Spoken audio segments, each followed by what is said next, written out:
70 years after African Americans broke the military's final color barrier, surviving members of the Montford Point Marines gathered on Capitol Hill to receive the Congressional Gold Medal, the nation's highest civilian honor. More than 400 Montford Marines attended the ceremony, where they each received a replica of the medal. They're in good company. George Washington, Mother Teresa, the Wright brothers, and Thomas Edison also earned the honor.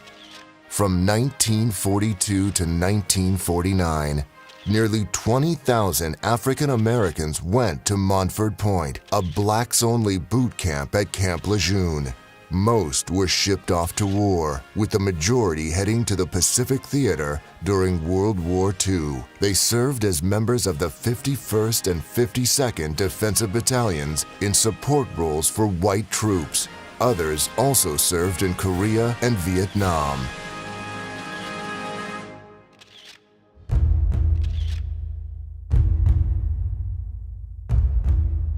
These Marines were once not allowed on the base at Camp Lejeune without a white escort. And yet they served side by side in the U.S. military. On this day, June 28, 2012, 70 years later, they finally received the honor they deserve. The Marines were the last branch of the military to allow blacks to join when President Franklin D. Roosevelt issued an executive order in 1941. This is about the Marine Corps today. We have a chance to honor these Marines, and all Marines across the Corps are going to have an opportunity to look and see the history that these folks have set for them and the shoes that they have to fill. It's an honor for us to do this today. He's an Iwo Jima survivor. It's not in history, but we turned the tide because they were in bad shape. The legacy of the United States Marine Corps and these men who have paved the way to where we are today, the successes and the history, our storied history of the United States Marine Corps is right here in these men that are sitting before us. This is not just Marine Corps history or black history. This is American history, and the world definitely needs to know. These men of Montford Point endured segregation, racial disparity, despondency.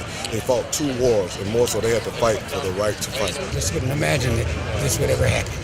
On this monumentous day, the Montford Point Marines were properly written into the 236-year history of the Corps.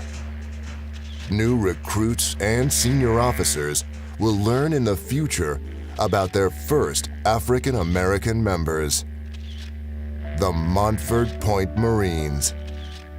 This is their story. We took of protection with ourselves philosophically, and we said to ourselves, I take my freedom lest I die, for pride runs through my vein, not blood, and principle supports me so that I with lifted head see liberty, not sky. I am he who dares to say, I shall be free or dead today.